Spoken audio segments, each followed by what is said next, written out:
G'day, I'm Dave Goulds. I'm from Te Puke down the Bay of Plenty. We come up here to have some fun on that there. It's a good, cool place to have fun.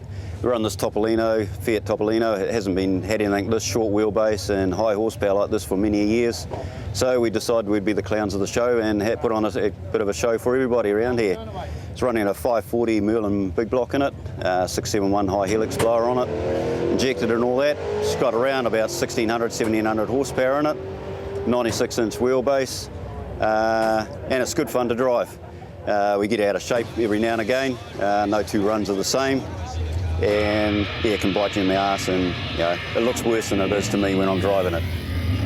I've always been a fan of lodges, watching Bray years ago and that there, and I thought, shit, that's my dream, I want to do that one day. It always gets exposure for Kiwi sheds. I can't win races unless the other guy breaks. So by putting on a show for everybody, it gets the excitement and people come out and look at it. It's Pete Dore's old car and I just don't want to touch it. I want to leave it like that and leave it at the 96, and I'm pretty certain he'll be really chuffed to see what it's doing now with a blown big block sitting in it. It changed a few owners and that there, and I bought it off a guy, Keith Peterson in Rotorua, about 4 seasons ago. And he just had a small block injected motor in there running 9.1s, I think it was. And it had never gone any faster than 9.0. And I just said, hey, that's the car I want and this is what I'm going to do. And he sort of looked at me sideways and walked out of the garage. I think I'd give you a sideways look as well, Dave. But it's just that kind of attitude of Kiwi blokes building cool cars in their Kiwi sheds that Nostalgia Drags is all about. And on the day, Dave got it right. Probably the straightest run of the car's life and a personal best of 8:01.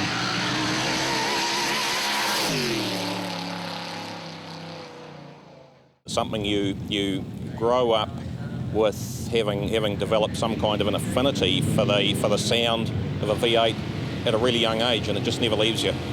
It's a way of life, isn't it? Yeah. It really is a way of life.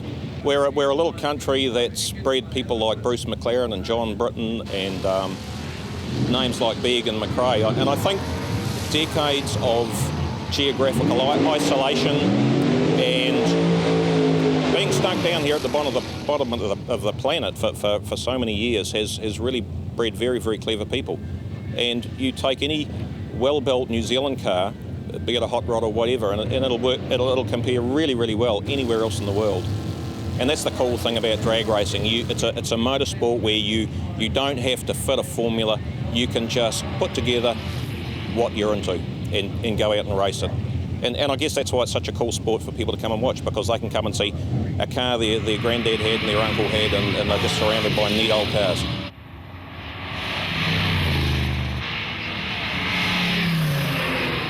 Hey, I'm Norris. Built this car 8 years ago. So basically for nostalgia racing.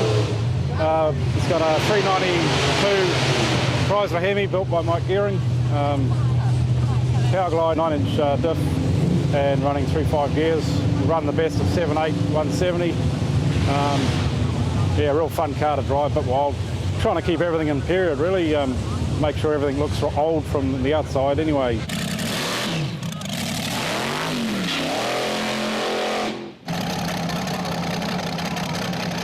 Started off with carburetors, went to fuel injection, then went to methanol, then to supercharger. Never go backwards, always go forward. Plenty of forwards there, Nasty, and probably a little bit of sideways as well. Awesome cars, really cool people, and we'll have more from the Nostalgia Drags for you in future shows. A lot of overseas visitors to New Zealand often comment on how blown away they are at the sheer quantity and quality of early automotive Americana in this little country of ours. And nowhere is this more graphically demonstrated than each year at the huge gathering at Whangamata that is Beach Hop. Hi, I'm Ben Bray. Victor Bray is my name. Here we are at Beach Hop 09, just enjoying the sun over here. We come from sunny Queensland, Australia, and I tell you now, it's not as nice as in New Zealand at the moment, so it's good sitting here looking over the beach, looking at thousands and thousands of cars. I don't know where they all come from. It explains why there's none left in America or Australia. One thing I want to say about the street scene here in New Zealand is, I mean, the variety of American iron over here is just unbelievable, and the quality of it's just unbelievable. Seeing what we see up there last night, that's just great. Cruising around, keeping the hooning down to a very bare minimum, and everyone's having a ball, including the people watching. If you want to save yourself from making that fatal mistake of choosing the wrong colour for your car, come and see the guys from Smith's Group, House of Kolor. They'll show you their digital paint booth program. They'll pick a car for you. They'll also got unlimited amount of colours. They'll pick a car, you choose the colour, saves you making that mistake. Just keep going until you get exactly what you want. Change it at the click of a button. Unlimited amount of colours. Absolutely. Every colour from candy base coat to all our candies to the pearl base coats, any colour you want. Let's do it now. A little bit of sweet love. This is a 1964 Mark 1 Cortina, two-door. Put a small box Chev in it.